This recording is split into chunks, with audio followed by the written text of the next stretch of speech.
Now today we see Australia playing Chinese Taipei, or as we often refer to it in Australia as Taiwan, and this game to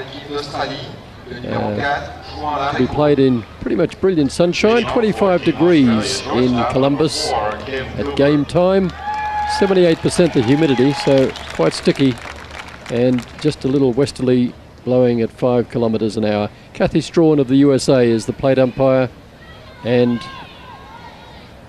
the Australians will lead it off with the shortstop Kim Cooper at bat, and she'll be followed by Joyce Lester, Frankie McRae, Sally McDermott, Natalie Ward, Joanne Brown, Kerry Dynelt, Nicole Richardson and Hayley Petrie.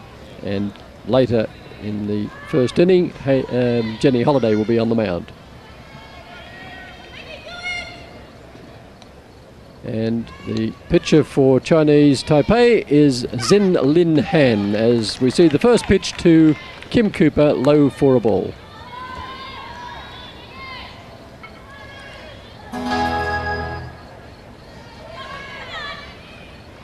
And joining me in commentary, Mike McCann. Mike, welcome to softball action. Great to be here. Fabulous facility. It is a good facility. 8,500 capacity here. Low for a ball. Yes, 8,500. It's the minor league ballpark for the Columbus Red Sticks, which is a single A team in the baseball minor leagues in the US, and it's been completely redeveloped in the last few months to cater for this tournament.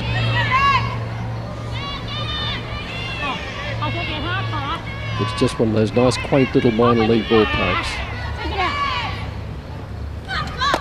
And that's high for a ball, so Han having just a little trouble finding the strike zone in the early part of proceedings in this game. The Australians want to get back in a winning frame of mind and want to be there with a win at the end of this game. We'll cover the results of some of the earlier games in the tournament. Just a little uncertainty from Kim Cooper. The umpires normally don't call balls quite as loudly as that, so she hesitated, thinking maybe it was a strike. But that puts the first runner on base, and that's a better start for the Australians, who yesterday's game, Melanie Roach hit the very first Chinese batter, and that batter eventually went on to score on a home run, so the Australians were down 2-0 before they'd even batted. So this is the captain, Joyce Lester from Brisbane. She is the designated hitter. She's just gone over to have a bit of a chat to Bob Crudgington, the Australian head coach. Looking very happy and positive this morning. Joyce Lester, what a tournament this is for her. 38 years of age, and she's been playing at the top since 1978. Marvellous record, Mike. Well, this will be the curtain call as far as she's concerned, and she would love to go out of international softball with ideally a medal of some sort of colour at the Olympic Games. The Australians will need to improve a fair bit on their first up performance, though. They sure will. You see the base runner Kim Cooper getting a running start there. Anyway, Joyce Lester does the job because she lays down the bunt to advance the runner Cooper to second base. And there'll be a fair bit of that in softball. For those of you who perhaps are a little new to softball, the bunt is one of the key plays. As you see it laid down just in front of the pitcher, but eventually it's the third base Yen, scoops the ball up, throws across to Chien at first, but Kim Cooper there is away very smartly. She was in that athletic start stance, and she slides into second without a play being made on her. So Cooper's at second base. Joyce Lester out on the sacrifice. As that one fouled back by Frankie McRae. Yes, it really is a sacrifice, the bunt, but nonetheless, Joyce Lester giving it everything to get to first, and you've got to do that. There's always the chance of the misfield, the bad throw. Absolutely, and it's a team game, and the whole point of advancing the run around is to sacrifice yourself to advance your teammate to put them in a scoring position, which Kim Cooper certainly is now on a bigger hit.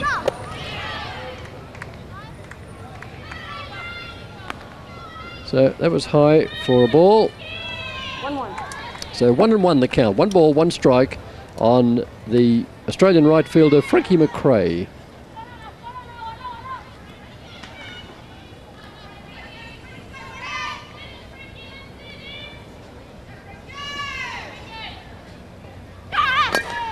And ball put into play. It's up to the second base Lee. She throws across to Chien, but it does manage to advance the runner yet another base. So Kim Cooper moves to third on the hit. Here she is. Oh, it took off rather quickly. Kim Cooper going to third on that one as Frankie McRae grounds out on the ball bouncing to the second base Lee. Well, 2 out now, but a runner on third. So an important play here for the Australians. And this is the clean-up hitter. The number 4 batter is Sally McDermott. Inside for a ball. Chinese Taipei yesterday had a very close battle with Canada. They ended up going down 2-1 in 10 innings to the Canadians. But that was a really tough struggle. 7 innings for a softball game. Ball inside. If they get to still be tied after 9 innings, as they begin the 10th, they begin with a runner placed at second base to try and break the tie. Quite an experienced team, this Australian lineup. About 3 of them in their 30s. Joyce Lester, of course, 38. McDermott, 31. Holiday, 31 also. And that ball's hit hard, but it's going to come to the shortstop. Wang takes the catch quite easily and puts down the Australians, leaving 1 runner on base at the end of the top of the first inning. But as a football coach told me a little while ago, the media seems to have preoccupation with the stats and what history does, but history doesn't win games on the day. That's the problem. Absolutely correct. Yes, well, as proven yesterday with the encounter against the mainland China team, where one would think going into the series with a record of 7-2 against that team that we would have the psychological advantage, but it didn't prove so on the day. Jenny Holiday, I like this girl's pitching wind-up. It's a rather unusual style, but it looks very, very good, very positive. So we'll watch Jenny Holiday. We'll also probably see Tanya Harding pitching later in the game. Australians intending to mix their pitches up a fair bit, as that first pitch was in there for a strike but fouled off by the Taipei batter Chen Ju Chien.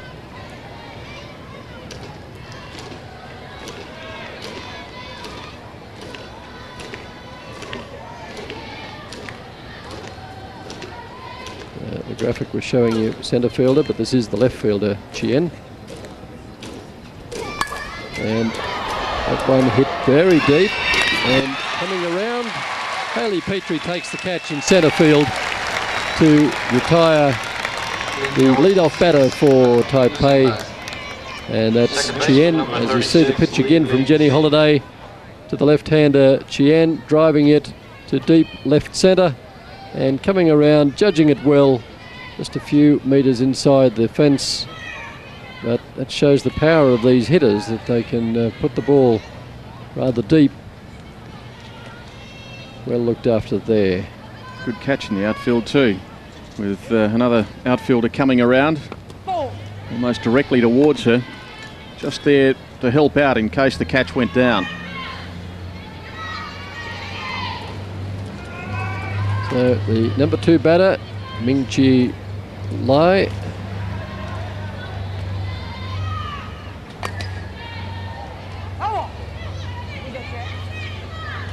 Seeing that big hit a moment ago, it for a moment looked like exactly what China did in the first inning yesterday.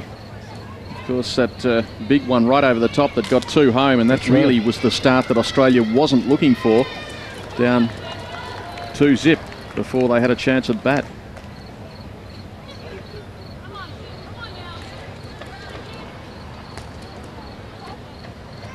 Yeah, there's the wind-up from Jenny, and just off to outside the plate for a ball.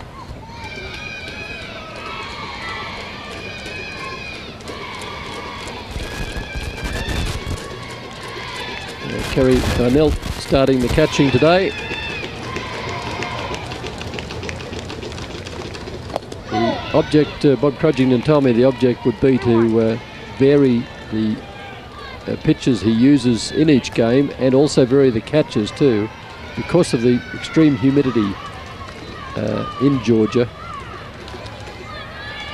They'll tire very easily, so we saw 2 catches and 3 pitches used in yesterday's game, although that was played in the heat of the day,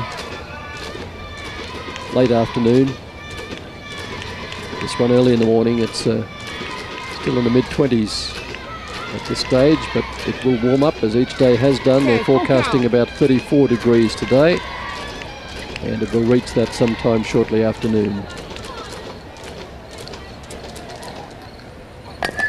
So there you are, with Lee gets that down to Ward at second. Ward relays across to Joanne Brown. That's Natalie Ward there, who just fielded at second base. Catcher number 23, And Yang the Wei Australians looking quite sharp. Yes, they are looking good out there at the moment. They must feel a little flat, or they must have felt a little flat anyway last night, and I'm sure Bob Crudgington worked away in the hour or so after that game to try to lift their spirits. After all, it's only the first game of a round-robin tournament. Many to go, but important they win here today. Now this is Hui Chun Yang, and that one drops low for a ball. Yang is the catcher.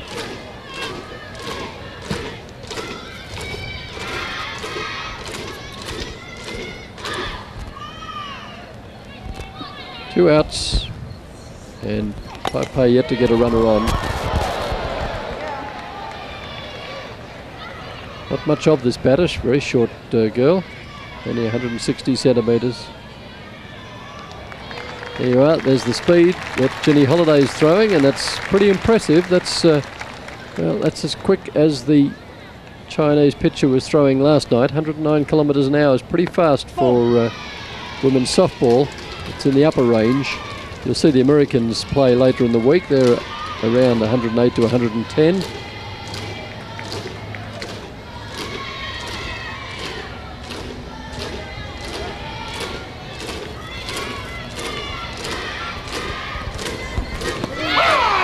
And those speeds you spoke about, to give you an indication, if you haven't faced a softball pitcher and you have faced a cricket ball, well, it's about the speed that a lot of the medium fast bowlers in Sheffield Shield cricket would bowl at.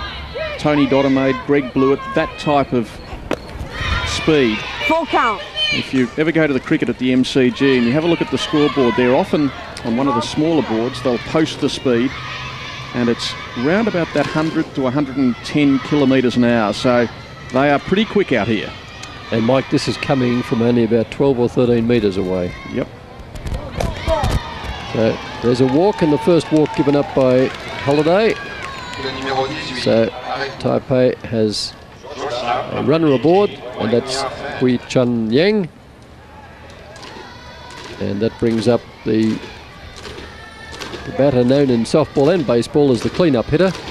That's number 4 in the lineup. The object for coaches is to have the first 3 batters get on base somehow, and the clean-up hitter comes in to bring them home on a grand slam. Doesn't always work that way. Driven straight beyond Natalie Ward at second. It rolls out to centre fielder Hayley Petrie. Petrie's on the ball, gets it in, and the runners hold up at first and second. So we'll watch the pitch again from Jenny Holliday, and Wang drives that ball just to the right of the grasping hands of Natalie Ward. Hayley Petrie around in centre field to cover, and she's quickly got it into Kim Cooper. So the first hit of the game to Chinese Taipei,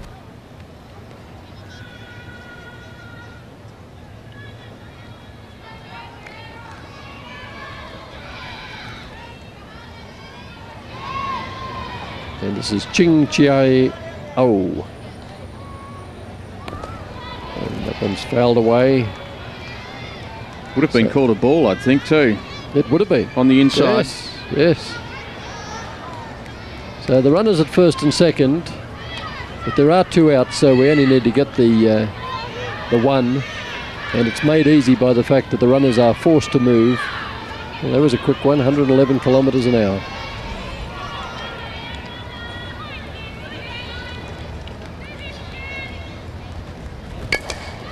And that's fouled off. Up into the stands beyond first base, right behind the dugout. Little applause there for the paying customer who gets that one and gets to keep the ball. A lot of the Asian teams might like to make a lot of noise. The Koreans are especially good at that. They usually bring a few drums to the games. 0-2.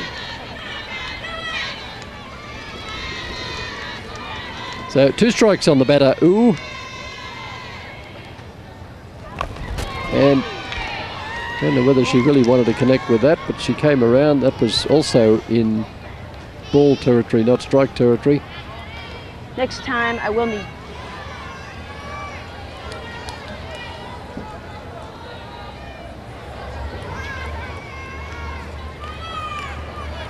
So the number 5 team in the world, Chinese Taipei, playing the number 3, Australia.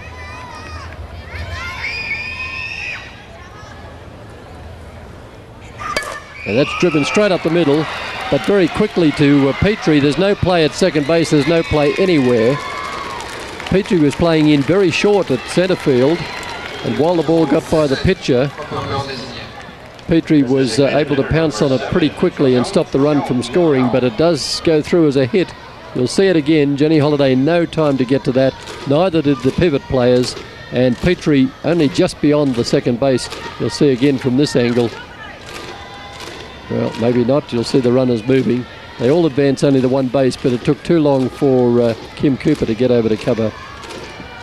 Danger time for Australia now. The base is loaded. What we need is, I guess, a good fly ball now. Nice, easy catch. That's what we have to hope for, Mike. Chung Yao Chung is, or Chiang Yao Chung is the batter. The designated hitter. Slight variation from baseball. The designated hitter can bat for any member of the defensive team. That member of the defensive team cannot enter the offense during the game. In other words, the offense being the batting part of the game.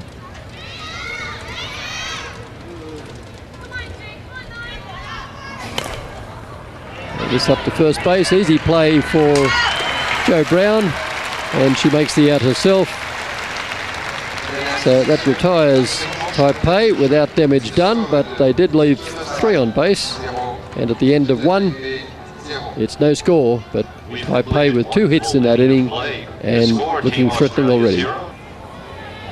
The teams, in fact, here are based at Fort Benning, the US Army base here, so they're under very tight security. Not that the athletes everywhere aren't under tight security, as we all are, but the Fort Benning is an interesting setup. They're in the officers' quarters there, and each has a single room. It's very nice conditions, I'm told.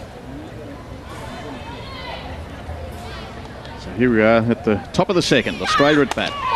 Natalie Ward is the batter for the Aussies, and facing Xin Lin Han, the Chinese Taipei pitcher. Had a little trouble finding control in the first inning. She walked the first batter and then managed to sort of settle down a little. This is our second base, Natalie Ward. And drives that ball hard, scooped up by Yen at third. Over goes the throw to Chien at first, and Australia with 1 away. Nice pickup there from Yen, who pounced on that line drive, pounded at it. You'll see it again, and you see where the third and first field. They have to field in very short in case of bunts, and therefore it's even a much shorter distance than one would anticipate in baseball, softball. So very quick and mobile you have to be if you play first or third. So the batter is Joanne Brown. And 1 out for Australia in the top of the second.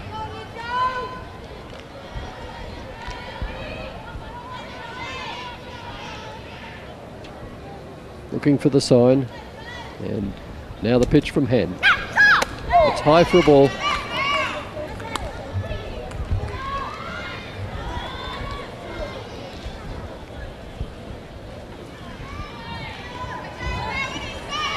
Joanne Brown is the Australian first base. She also catches, plays a bit of right field, and one would think you'd see her in every game, one of the key stalwarts of the Australian softball team.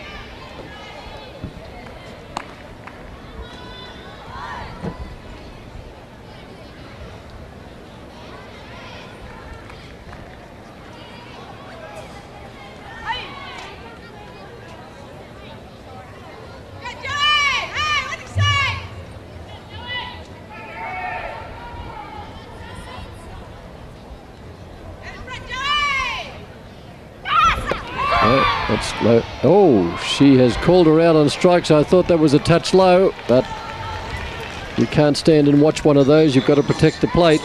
And Jo Brown being just a little too selective on third strike. And she pays the price. That's the first strikeout for Han. As we'll watch it again. Hard to tell from that angle, but did look a touch below the knees. Well, the zone means it has to be between the batter's knees and the bottom of the base of the sternum. And I reckon the knees may have been a bit low on that call. Outside for a ball on Kerry Dynelt, the one representative from the Northern Territory. Kerry is the Australian catcher for this game.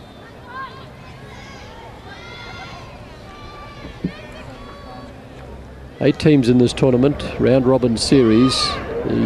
All teams play every day. As we see Dynelt drive that ball down to left field, that's gone! A home run for Kerry Dynelt and opens the scoring for the Aussies. In fact, the first run of the tournament for the Aussies after yesterday's shutout.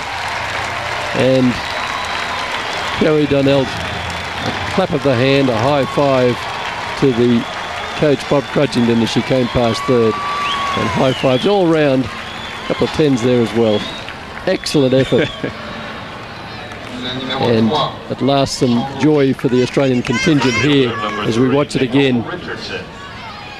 Nice pitch right in the zone, driven hard to left field and up in the seats, way out of the reach of the left fielder Chien, as we see it again, clearing the fence very easily. So that's a much better result, very positive for the Australians.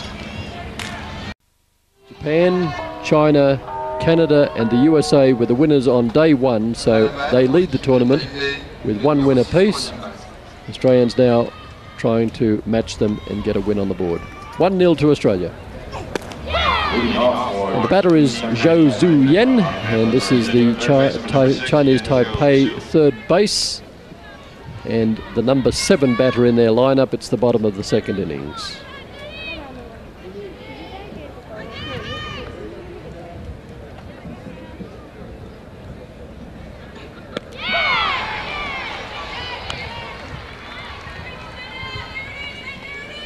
You saw the steps there in the batter's box. A lot of these Asian batters will attempt to just slap at the ball and run. Gives them a great head start because it's only a short distance, looking about 18 metres to first base. As that one is fouled away by Yen.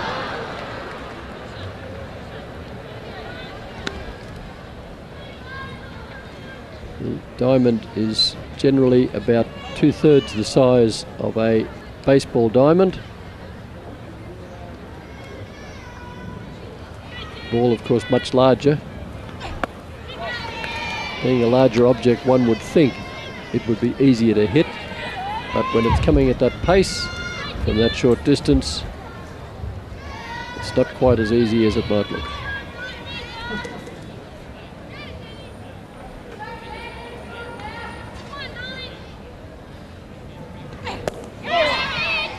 By ball outside and checking for the swing, and the third base umpire confirms no, it was not a swing. You'll see this a bit in both softball and baseball. The catcher can ask the plate umpire if they would ask for a second opinion on a checked swing. Well, it came pretty fair way round, but was considered not attempting to hit the ball. That one's come up and hit the helmet of the batter while the batter was still in the batting box, therefore the ball is dead.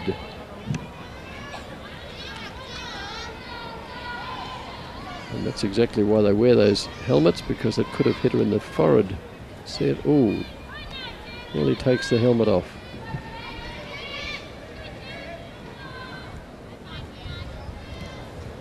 It's actually supposed to protect him from coming the other way, not from up underneath. There's a ball rising pitch, and that's outside.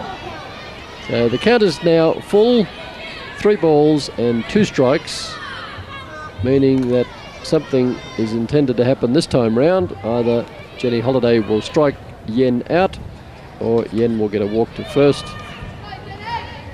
or in the worst case scenario, it'll be fouled off again.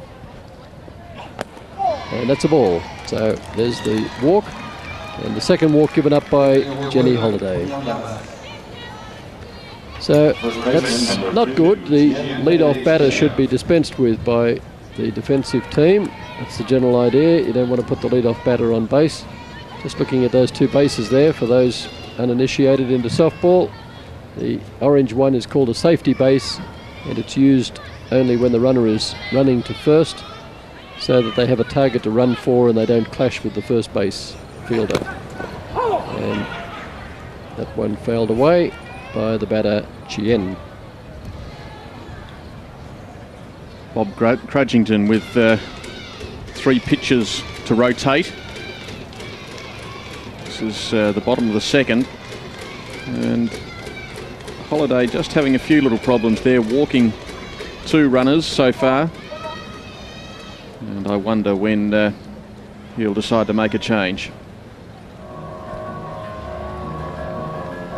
Kerry Darnell felt that one right on the fingers. She's allowed to have a couple of warm-up throws to see how she is.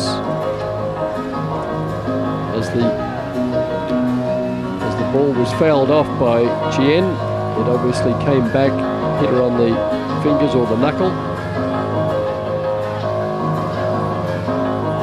Watch it again. She sort of jumps out in anticipation. Yes, it came down, got her on the fingers, and then rolled away.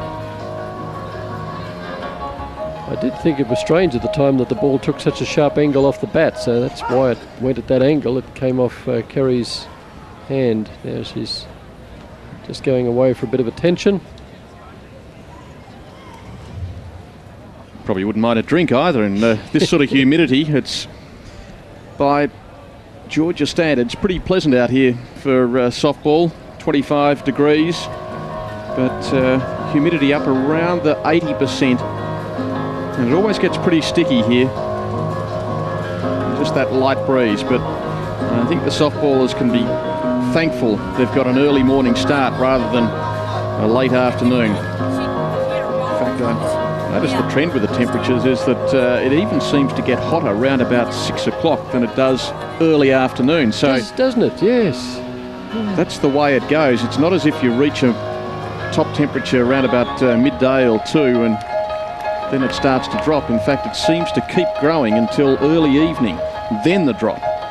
So not too much to complain about, comparatively speaking. And of course, we're in daylight saving over here at the moment, so sunset is about just before 9 o'clock at night, so we've got some pretty long days. Actually, the fans watching back in wintry Australia would have noticed perhaps the fan in the dugout there as we saw Kerry Darnell go over for attention. 1 strike on the batter. Chien shaping up, showing bunt. That pulls the bat away. Yen is the runner at first.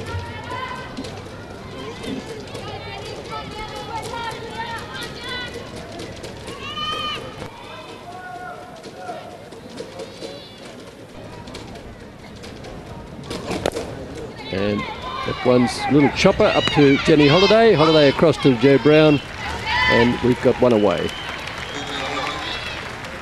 So much the same effect as a bunt, but in fact it just chops back. Quite a lot of the Asian tees will do this. They'll try and chop at the ball, make it bounce over those close infielders, but that one not quite as effective.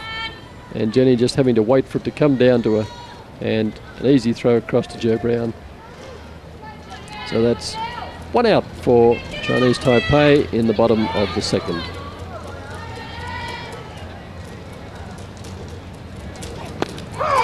Now this is the first at bat for Zhu Xin Liu.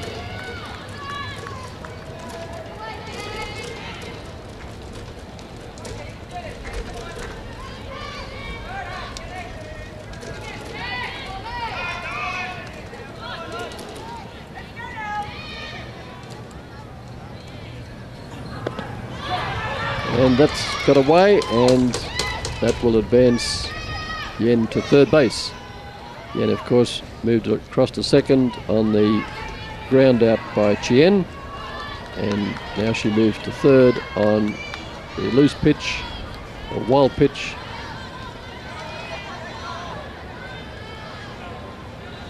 And you see Yen running through quite easily without a play being made on her. So again, Liu showing bunt. Doesn't always mean she's going to, and there you are, she swings away.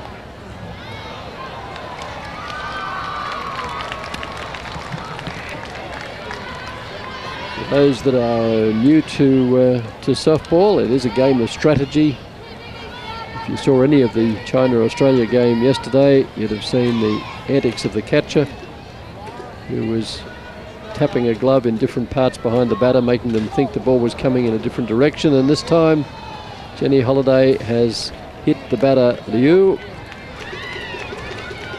and she indicates that that hurt her very much. And over 100 kilometres an hour, that's the general pace. You can understand why it does hurt.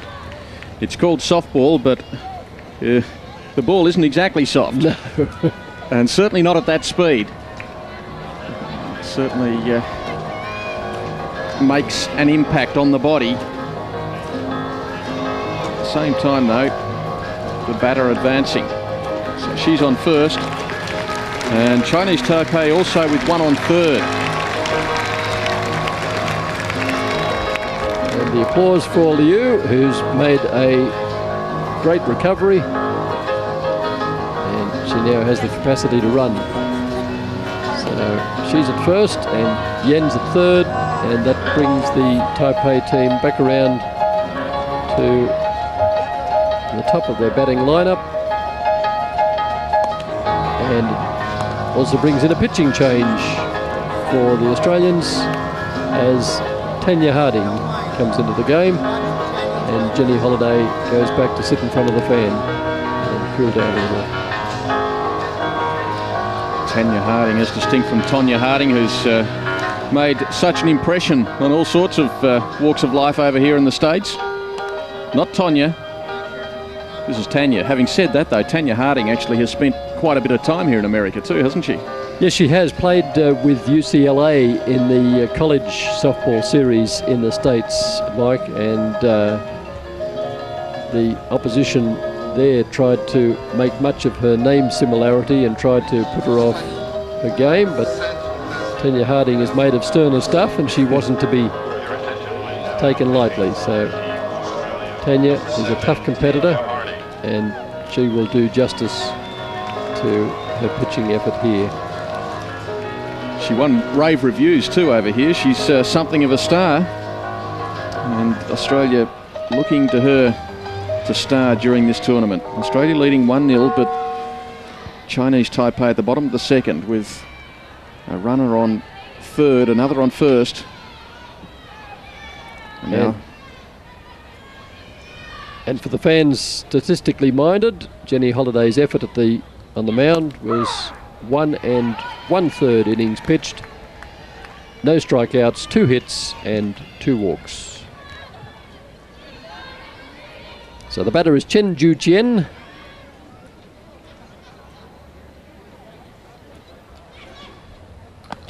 And this may not quite have been the time that... and there's a stolen base as Liu runs through to second. And so Taipei now, and you see her there take off. They're not allowed to steal. She hesitated a moment. Could have been a better result for Australia on that hesitation, but Kerry Dynell just a little slow in getting the throw across. So the runners in scoring position, second and third. And swing and a miss from Chien. One out for Taipei. This is the bottom of the second inning.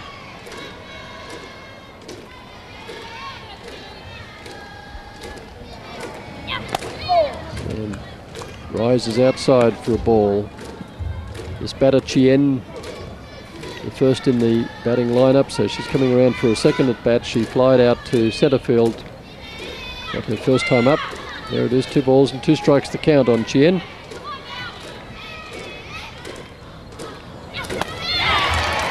And she strikes out, so that's the second out of the inning, and a good effort from Tanya Harding.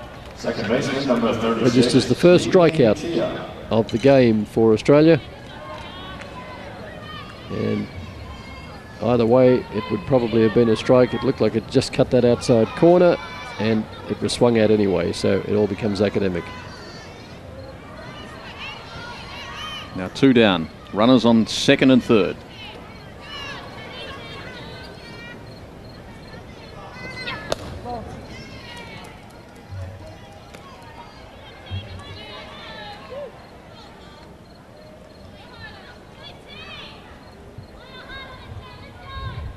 So Tanya Harding just a touch slower at this stage than Jenny Holiday.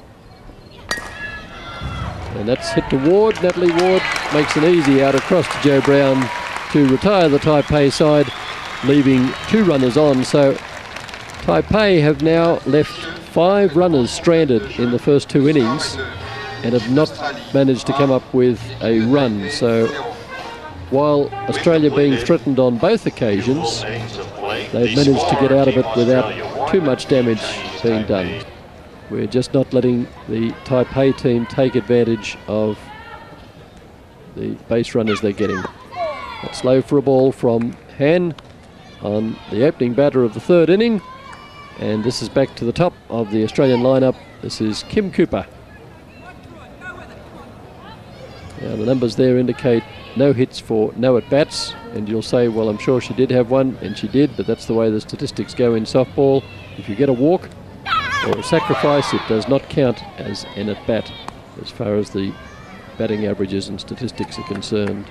So And I guess like cricket, it's like facing an over of no balls, isn't it? They don't count. Yes. They're not legitimate deliveries, so to speak. Mind you, the batter doesn't mind 4 of them every now and again.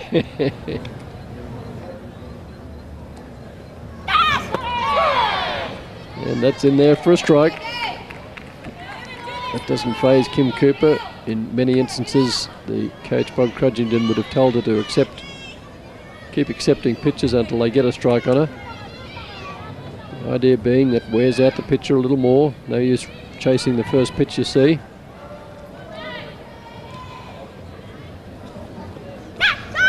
And that one's thumped, but it is down the left field foul line. I'll keep that.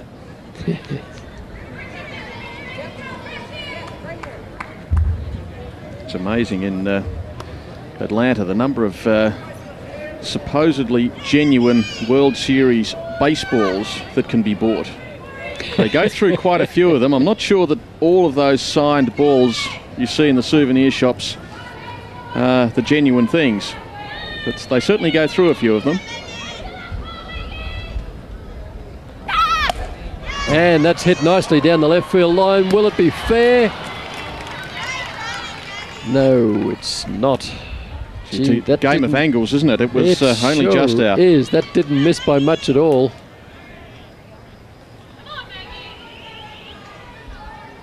So that falls foul, and Kim Cooper obliged to come back and have another lash at the ball.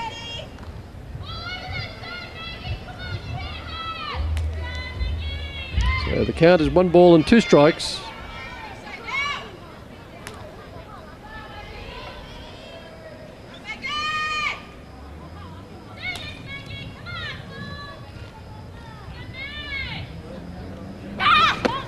That's inside for a ball, and 2 and 2 is the count. 2 balls and 2 strikes.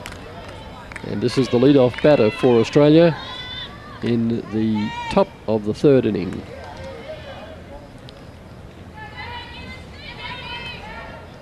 The 4 teams that played and won yesterday, US, Canada, China and Japan, well, 2 of them meet each other in the game following this, so that will mean at least one of those won't be undefeated. Hit straight back to Han. Han relays across to Chien for the out, and that's 1 away. Yes, Japan and China, one of them will lose there, and one would think it would possibly be Japan, but you never know. Japan might produce an upset, and that would be interesting to watch. Not a lot of these games are going to be easy for Australia, because even though we are ranked number 3 in the world, recently went on a tour that involved Japan and lost the series there 2-1, so it's possible the Japanese are going to be pretty strong too. Joyce Lester hits that one foul. Joyce Lester has appeared in 5 World Championships, and they're only held every 4 years, so that's a 20-year span. So it's quite likely that she has seen her last, but they've gone searching through the record books. They're not too sure. They don't think anyone else has in women's softball ever played in 5 World Championships. Well, it's doubtful that anyone would have, as that one skids through another ball, because the World Championships were not held until 1965. First held in Melbourne, in fact, when Australia won and they beat the United States. That's right. So Joyce Lester first playing in 1978. She hasn't really missed all that many.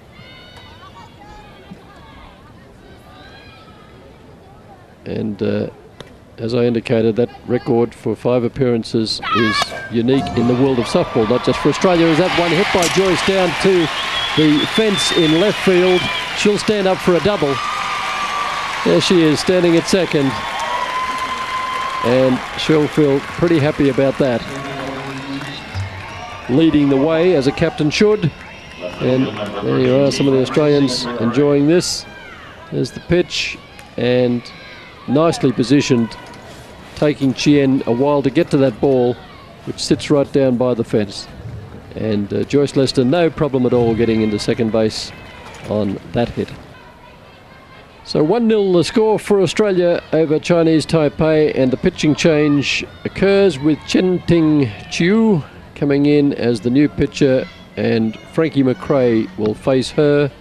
She grounded out to the second base in her first at bat to become the second out of the first inning, and here she is with the job of bringing the runner home from second, and that's a ball inside.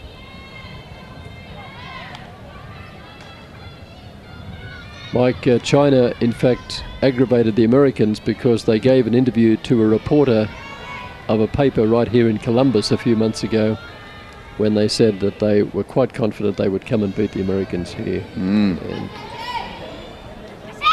so that one's thumped hard down to left field, though. It'll be caught by Chien.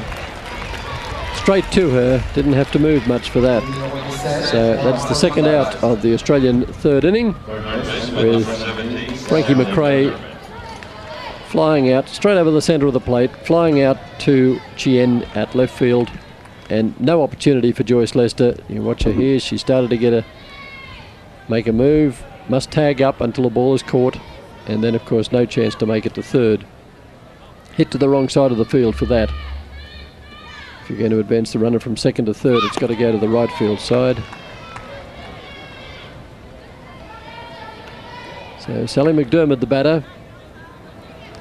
That pop out was a fly ball went straight up in the air and caught by the shortstop. And that ended the first inning. Sally McDermott, the clean-up hitter for Australia, and that's high for a ball. 1-1.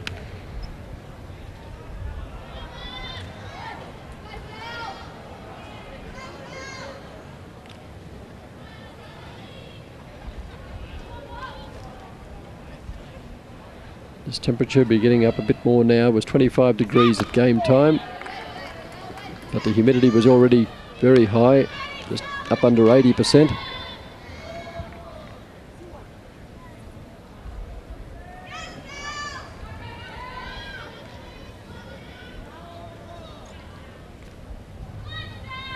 McDermott the batter, and she hits that ball down to right field. This is better.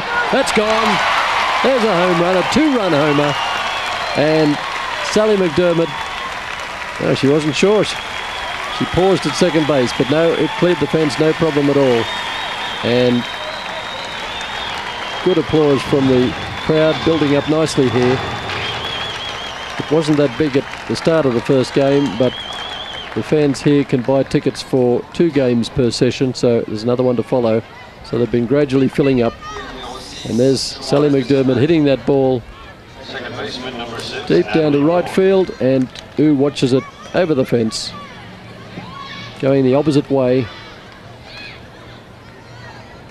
And there she is, rounding first, and then paused a moment there thinking it might have bounced over, but it was clearly there. It also brought in the runner Lester, so Australia jumped to a 3-0 lead. The Golden Park Stadium at Columbus, near the Georgia-Alabama border, about 170 kilometres from Atlanta, hosts of the Centennial Olympics.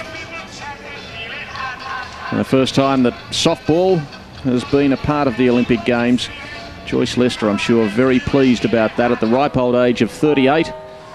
She could have called it quits. She must have considered calling it quits, I suppose, probably each and every year for the last 5 or 6 years, but she's hung about, and here she is leading the Australian side at the Olympic Games. A wonderful way to cap off her career. That's indeed if she does retire. I think she has indicated that this will be it. Well, yes, I had that message given to me, but I was talking to Joyce in Los Angeles on the way through, and they were stopped there for a few days with a training camp in a beautiful spot down at Newport Beach in California, and we had a bit of a chat there and watched a few games, and Joyce said, "Oh, well, yes, I think I'll retire." So maybe not. Just that hesitation. Maybe she's enjoying herself too much that she might hang around for the next World Championships.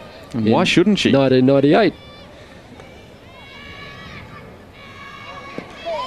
I think sometimes too much is made about the age that appears beside the player's name. If they're still able to perform at the top level, why shouldn't they keep going? And there's a lovely story about an American cyclist here at the Games. And that's Yang putting that ball up. It's dropped safely. A tricky one for the shortstop, Kim Cooper, to get to. It was just short of Nikki Richardson coming in from left field. So watch it again. You can see Kim Cooper going back. Nicole Richardson not coming in close enough to get it. I think she thought it was Cooper's ball, but it really should have been the player coming in, because very tricky to run away from the ball and take the catch at the same time. So that falls in for a hit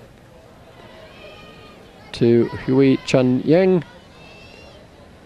And again Taipei with a base runner, as they've had in every inning to date.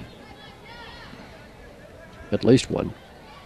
This is Yafen Wang, and Wang is the clean-up hitter for the Chinese Taipei side.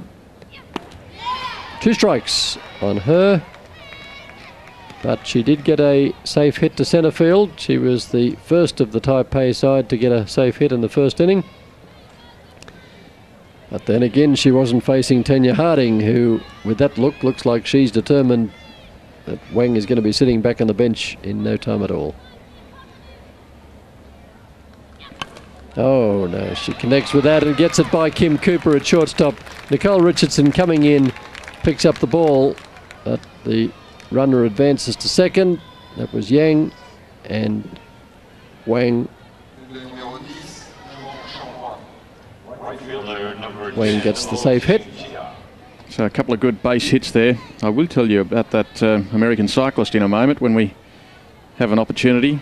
Referring to age, how little it means. You can wait for that. So this is Ching Chie. Oh, she too got a safe hit in the first at bat. And a swing and a miss on a low pitch that she should have been a little bit more disciplined about.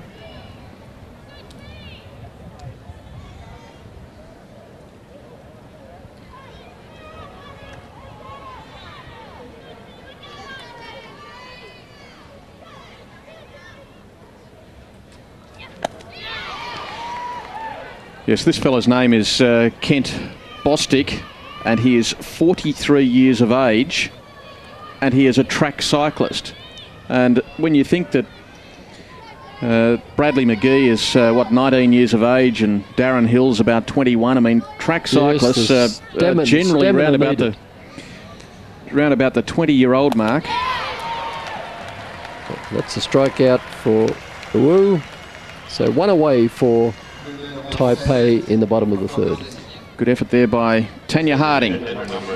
Yes, Bostic has forced his way into the track cycling team for the Americans at 43 years of age, and he's not a professional sportsman. He's not a seasoned Olympian.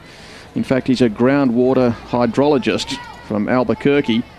He qualified for the 4,000-metre individual pursuit. He rides to work each day, 30 kilometres a day. So there you go. If he can do it at 43 and get his taste of the Olympics, 38-year-old Joyce can keep going for a fair while yet. That's a fair summation, Mike. So Tanya Harding, the pitcher for Australia, 1 out, 2 runners on, and attempting to keep the Taipei side scoreless. That will help as Kim Cooper takes the catch at shortstop, and there's 2 away. So looking much better for Australia, now only needing to get the 3rd out for this inning.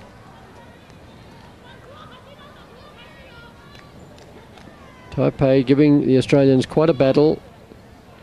They gave them a battle too last year in the Super Bowl Classic. It took Australia 3 hours and 40 minutes to beat Taipei in a 10-inning marathon. Hope we're not going to have to do it the tough way today. And so do the organisers, because they've only allowed 2 hours for games and then half an hour for the next 2 teams to warm up, so they won't be too impressed either.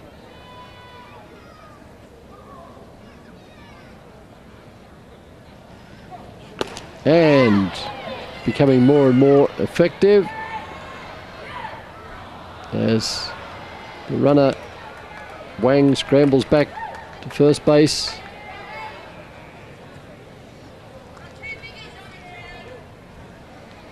See her there, she was starting to steal and finding herself in,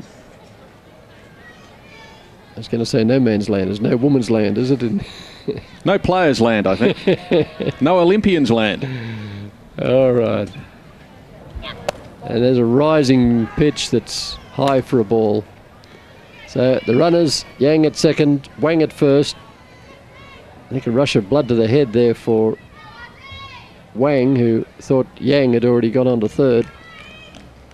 1 ball, 2 strikes, 3-0 the score. And that's fouled back by Yen.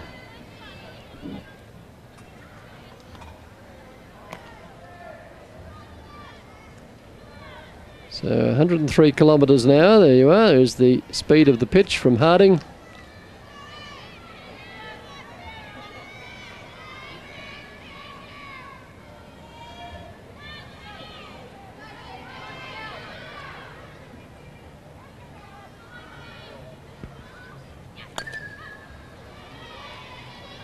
And yet another foul.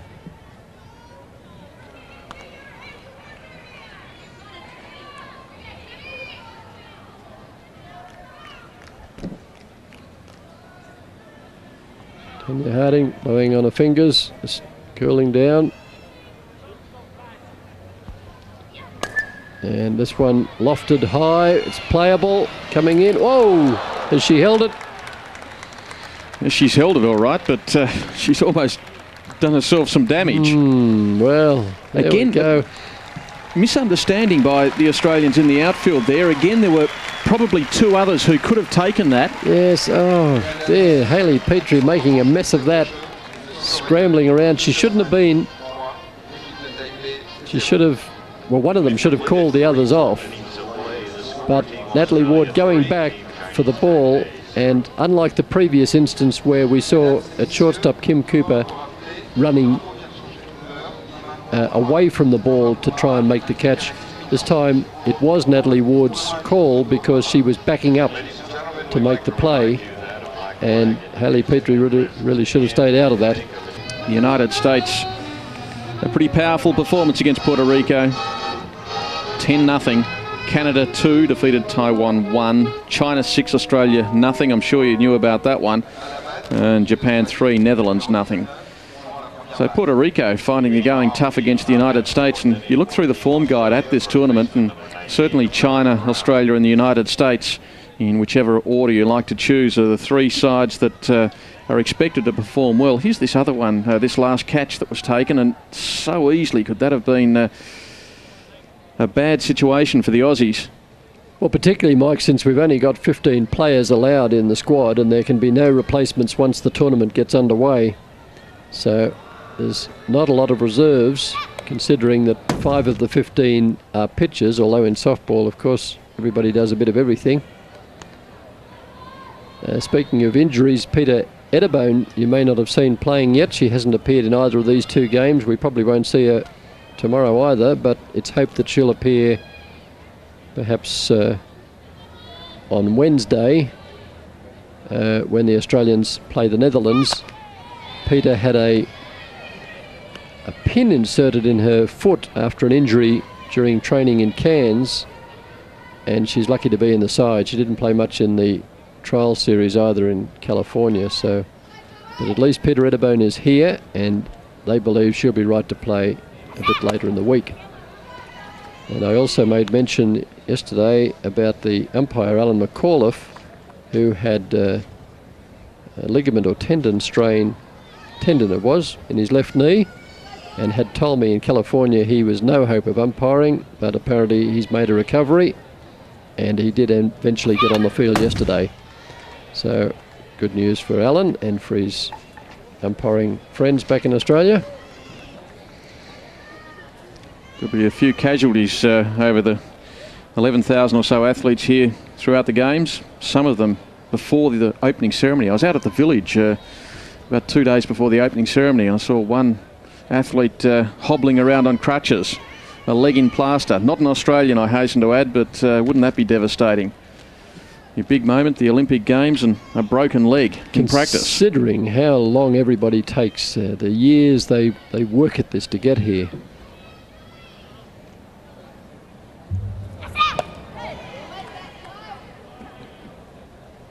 Yes, all of this Australian softball team have been together now for at least 2 or 3 years. It's about 2 or 3 years since the last one was added to the squad.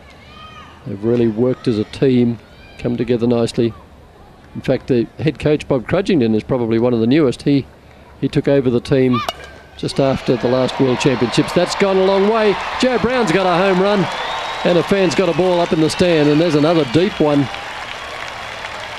Hit just about as far as Kerry Donnell's, Mike. Yes, that was a beauty. And the Australian flag flying high.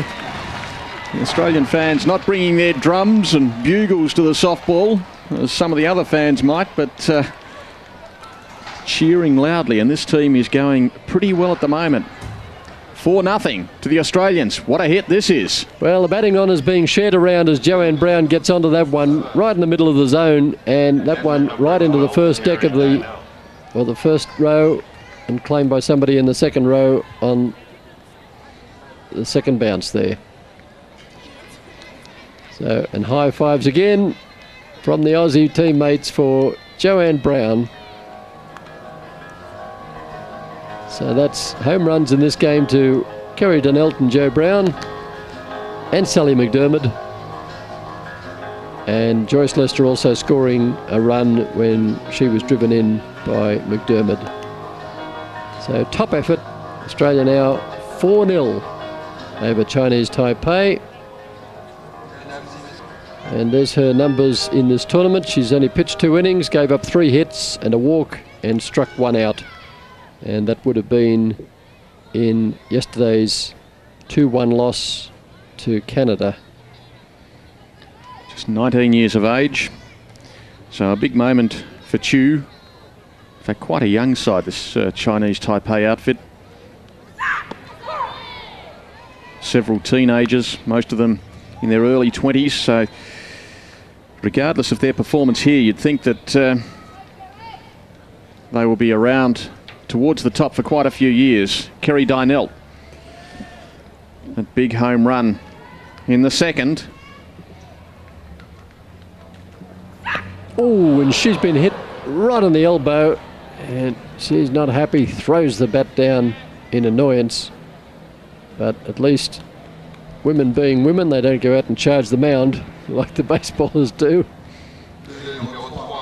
So Kerry, well, here we are. We'll watch this, and right on the upper arm, perhaps just a touch above the elbow. She tried to evade it. It kept following her. There it is there. Oh, similar spot to the very first Chinese batter yesterday, who got a pitch right on the elbow from Melanie Roach. And oh, she wasn't too happy about that. She's now over in the dugout getting some attention to that elbow, so we'll have a little bit of a break in the game.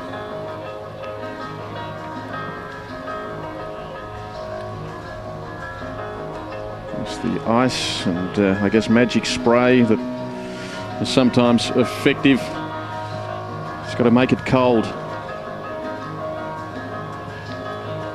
So Donelt having a mixed bag, isn't she, at bat? Yes, yes. Wonderful big hit, that home run in the second that got the Australians away in the Olympic softball tournament, giving them that 1-0 lead. And then struck on the elbow, batting in the fourth. So it looks like they've replaced Kerry. She won't come back. Now they've put in a pinch runner. Your attention, please. Pinch running for number 12, number 8, Carolyn Crutchington. And so the runner will be Carolyn Crutchington, who pitched the last inning in the game last night against China. And that one hit straight down to third base. There's a double play coming, and they've got him. Yes, well. Nicole Richardson hitting the ball straight down to Yen, who relays across to Wang, and then over to Chien at first for the double play, getting the runner going to second, and then eliminating the batter at first.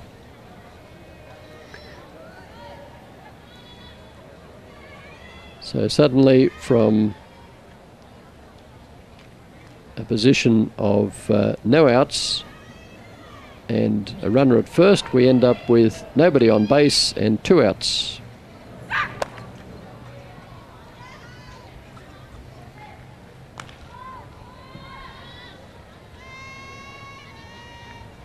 So the batter is Hayley Petrie.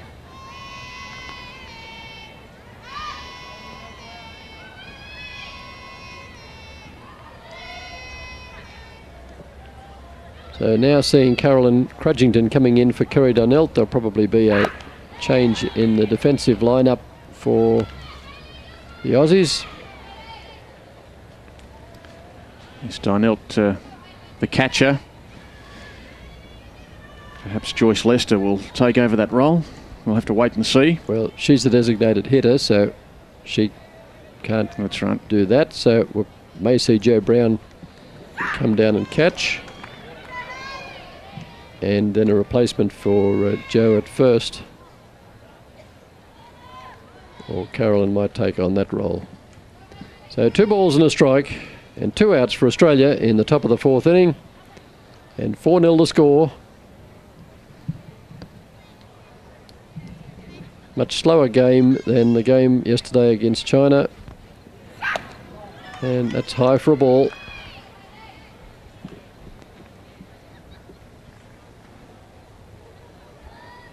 It's such an important game for both sides. Sometimes the games will slow down when the pressure mounts. Every play important, and particularly from Chinese Taipei's point of view, when you're down 4-0. Pitching changes always slows it down. This is the 3rd pitcher used by the Taiwanese. Oh, that's thumped pretty hard by... and lands just at the base of the fence. Hayley Petrie sliding into second. She's safe. Oh, yes, good running. Good running by the Aussies. Throw was just a little wide, just a little short, making the second base player advance just a touch, and that enabled the runner to make it to second. Petrie, the right-hander, and hitting the opposite field. Not easy to do. And there's the right fielder, Ooh. Didn't have much idea of where it was landing. She was a little out of position. And then there's the throw, but just not quite in time to get Petrie. Watch it again. Just a little short of the mark. And no trouble at all for Petrie to get into second base. So there's a double for Hayley Petrie. Top of the lineup, Kim Cooper hits that ball, but down to centre field, and Liu comes in to make the catch. So that retires the Australians, but a run was added.